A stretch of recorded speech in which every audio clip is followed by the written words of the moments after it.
just wanted to be happy and have a family.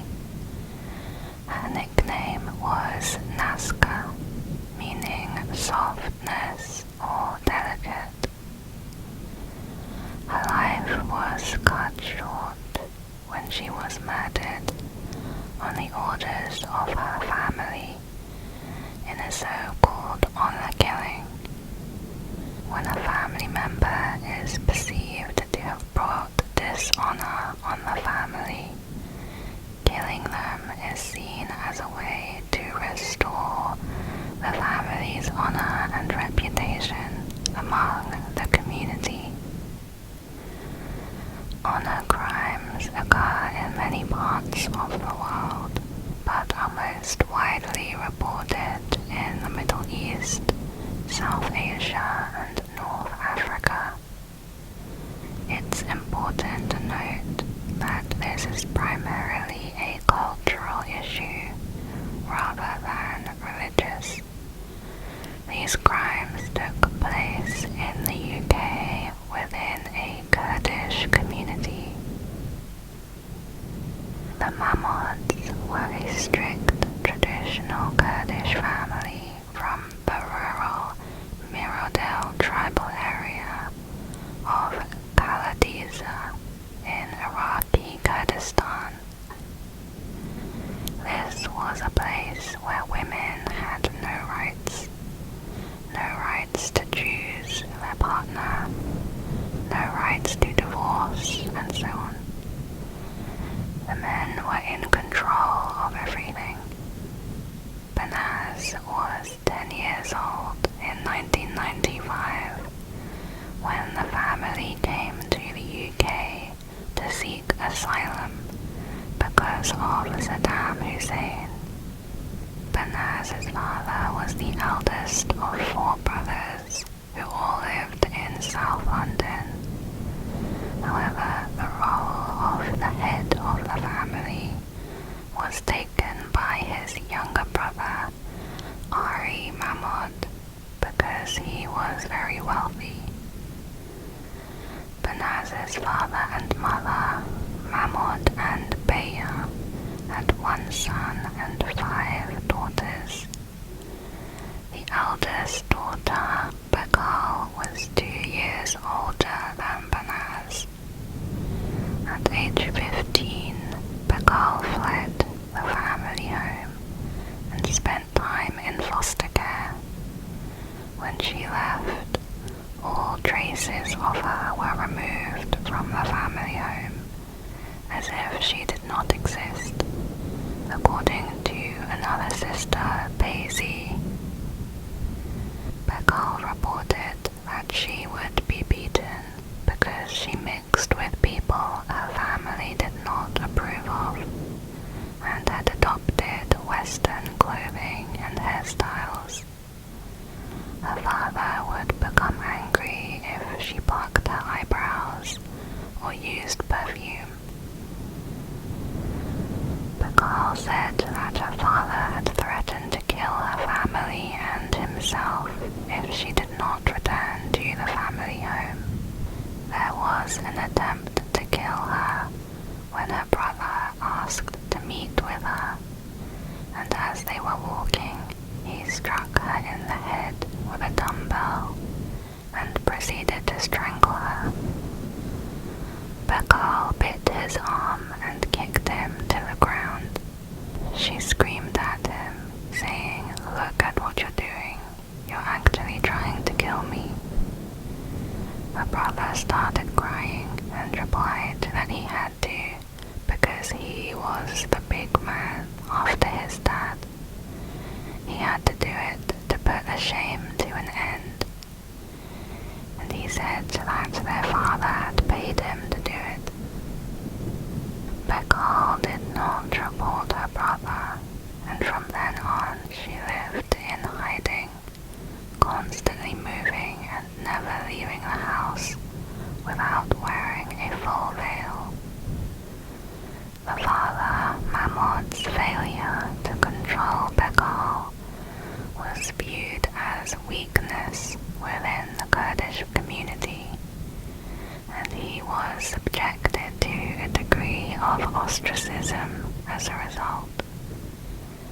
He lost his status and the family were outcasted.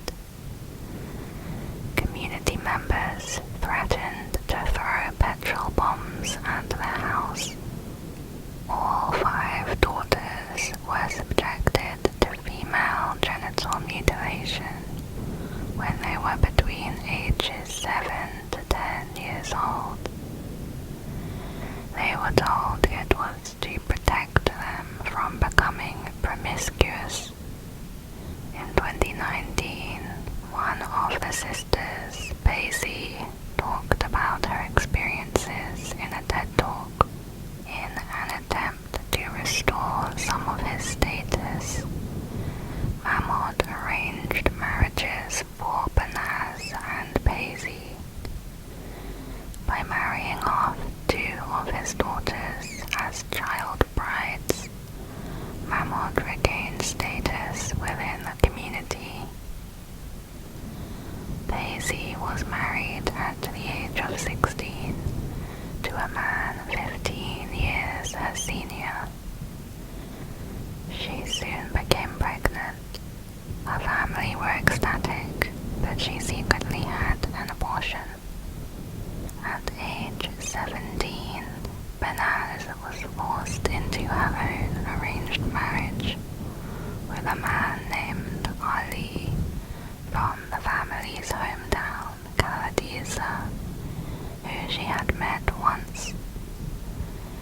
He was 10 years older, illiterate, and followed the strict cultural ways of their hometown.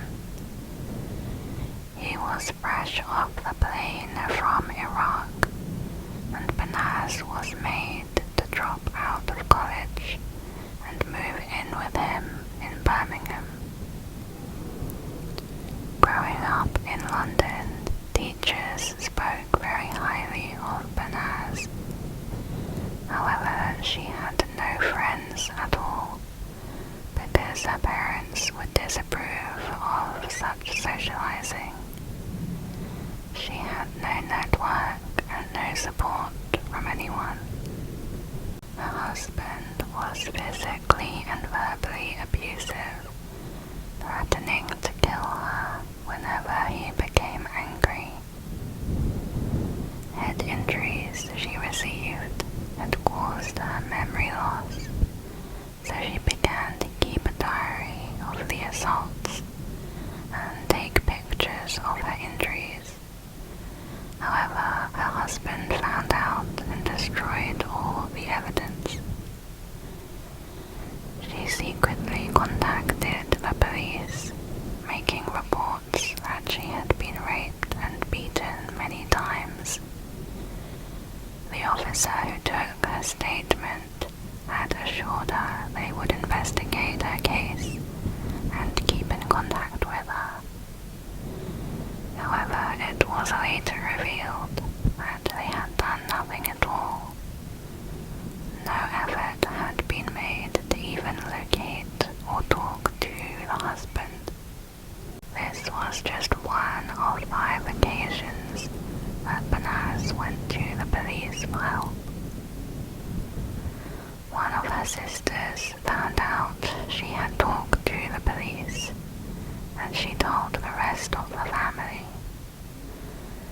The family asked Ali if this was true, and Ali said yes, he did abuse Banaz, but it was because she was disrespectful. Her family accepted Ali's actions and told Banaz that leaving her husband would bring shame on them. They told her she should try harder to be a better wife for him. Despite this, Banaz left him after 2 years and returned to the family home in 2005. Her father was not happy. In their culture, for a woman to leave their husband was not allowed.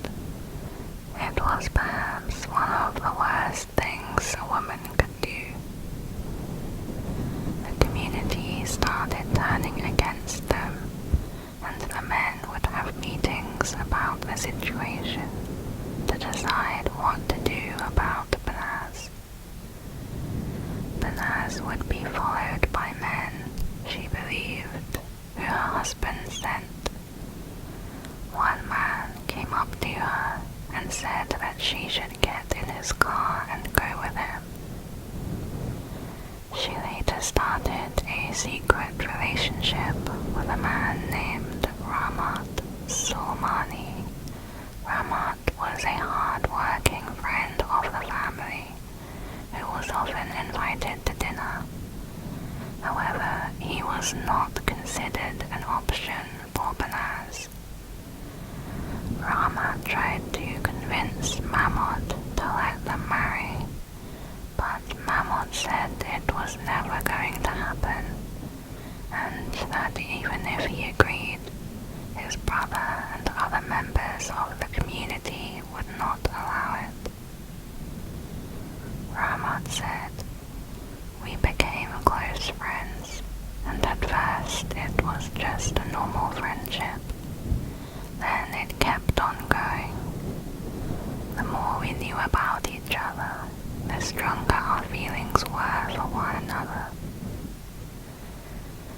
Although they tried to keep the relationship hidden, they were seen kissing outside of Morden Tube Station by a member of the community, who fed the news back to the head of the family.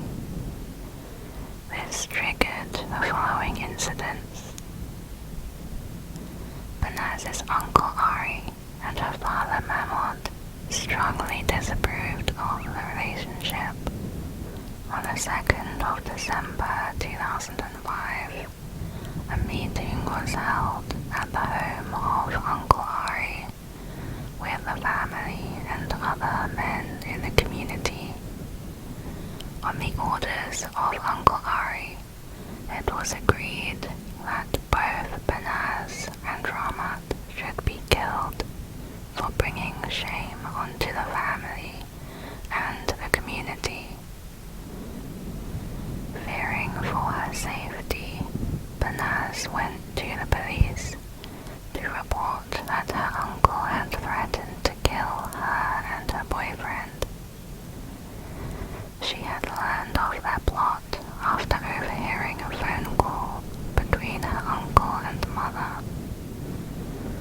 On the 12th of December, she delivered a handwritten letter to Wimbledon Police Station, naming 4 people who had said they were ready and willing to do the job of killing her and her boyfriend. On New Year's Eve, Banaz was tricked into going to her grandmother's house in Wimbledon. There, her father forced her to drink brandy and told her to sit on the sofa, look at the television, don't turn around and don't look at what he was doing. However, Banaz did turn around and saw her father coming up behind her with rubber gloves and trainers on. She immediately knew he intended to kill her. She managed to get away through the back door. She used her hand to smash a neighbor's window to try and get their attention, then climbed over a fence and staggered down the road, barefoot and bleeding from her hands. She collapsed in a nearby cafe. The police were called to the cafe, where Banaz was found extremely distressed and stated that her father had tried to kill her. While witnesses described Banaz as distraught and terrified, the policewoman who interviewed her, PC Angela Corns, did not believe her. She referred to Banaz as being manipulative and melodramatic, and wanted to charge her with criminal damage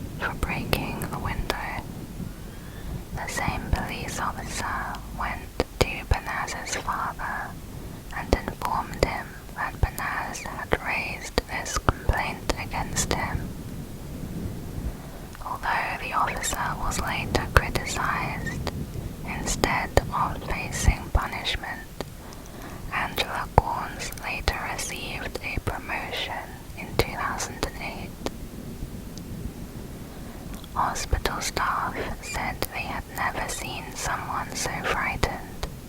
While at the hospital, Banaz gave an account of events to Ramad, which he videoed on his phone and later handed to the police. After she left the hospital, she stayed with Ramad for a few days. Then she was persuaded by her family to go meet them at a McDonald's, where they convinced her to go home. Banaz had thought her mother would be able to help and wouldn't let her father or uncle hurt her. Banaz told her mum that she and Ramad were no longer together. However, they were not able to stay apart for long, and the relationship continued, and the family found out. Weeks later, on January 22nd, an attempt was made to kidnap Ramad. 3 of the men involved were among those who Banaz had already named to the police. They both separately reported the incident, and Banaz was scheduled to return to the police station 2 days later, but she never arrived. The next day, Banaz was reported missing by Ramad, who had become concerned after he was unable to contact her. Initially, the police did not take the report seriously. Banaz's parents portrayed themselves as an easygoing, tolerant family, claiming that Banaz often stayed out overnight and insisted that she was not missing. Ramad persisted, however, later saying he had to harass police into taking action.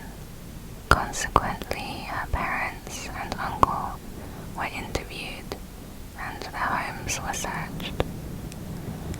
The interviews were inconsistent, and Ramad's phone records showed that Banaz's father was not the easygoing parent he claimed to be. The numerous reports Banaz had previously filed with the police enabled them to compile a list of persons of interest. The investigation was taken over by the Metropolitan Police Homicide and Serious Crime Department and was led by Detective Chief Inspector Caroline Good. Initially, the assumption was that Banaz was alive and being held against her will, so a search and arrest operation was conducted. The Mahmod family showed no interest in the investigation or of their daughter's well-being. When searching the family home, it was noted that there was not a single picture of Banaz in sight, as if they wanted to completely erase her from existence. Banaz's father and uncle and other potential suspects were arrested. All were uncooperative, as were the rest of the Kurdish community, many of whom attempted to obstruct the investigation and protect the suspects. A number of young men made false statements saying that they knew Banaz was alive.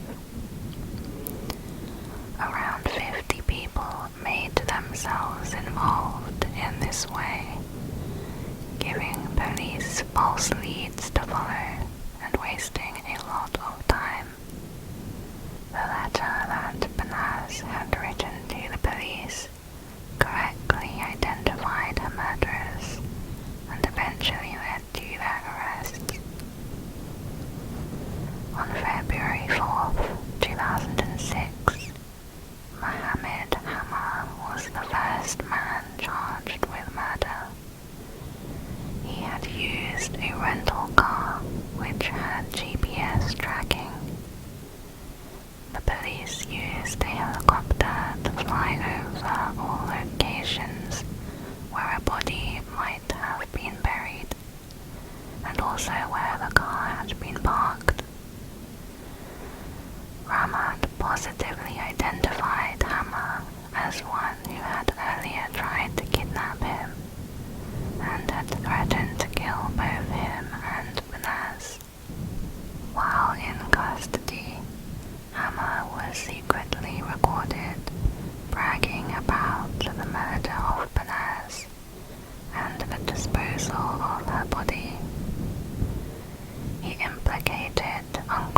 mentioned, there was a freezer over the grave.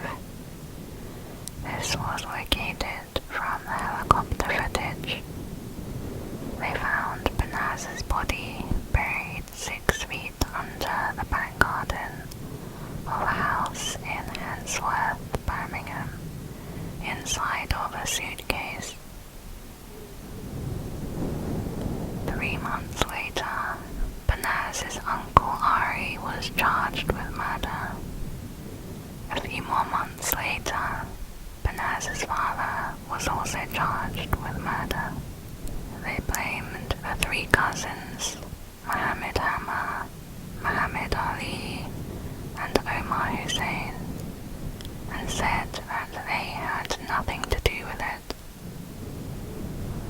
When all evidence was gathered, it was revealed that on the morning of January 24th, Banaz's parents left the family home to take their youngest daughter to school and go shopping, leaving Banaz asleep in the living room. Banaz did not have a bedroom as there was not enough space in the house, so it was normal for her to sleep on the floor of the living room. Shortly after the parents left, 3 of Banaz's cousins arrived at the property: Muhammad Hamma, Muhammad Ali, and Omar Hussein. The 3 men subjected Banaz to more than 2 hours of rape and torture before she was strangled with a ligature. Another of Banaz's sisters was in the house at the time and was apparently aware of what was happening downstairs. After the murder, 2 of the cousins, Muhammad Ali and Omar Hussein, fled to Iraq. There were reports of them openly boasting in public about what they had done to Banaz and celebrating it. Over a year later, London police were notified that Mohammed was in custody in Sulaymaniyah, where he had killed a teenage boy in a hit-and-run incident. Mohammed was extradited in 2009, which was the first ever extradition from Iraq to the UK.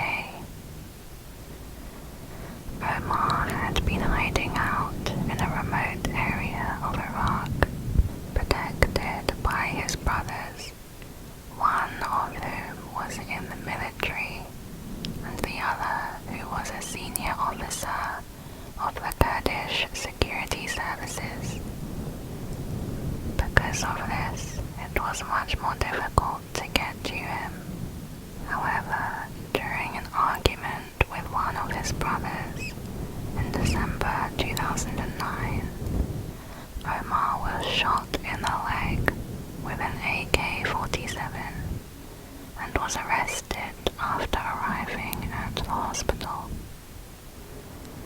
Omar insisted that he was not in the UK at the time Banaz was murdered, and that it was a case of mistaken identity. But UK benefit records and photographic evidence from a previous arrest proved otherwise. He was extradited back to England in 2010. There were 3 trials relating to the murder of Banaz. The first began in March 2007 and lasted for 14 weeks. Boyfriend Ramat and Banaz's elder sister, Bekal, testified for the prosecution. Without the 2 of them, the case may not have been so strong, since there were no other witnesses willing to testify for Banaz.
Banaz's father and uncle were found guilty and sentenced to life in prison with a minimum term of 20 and 23 years.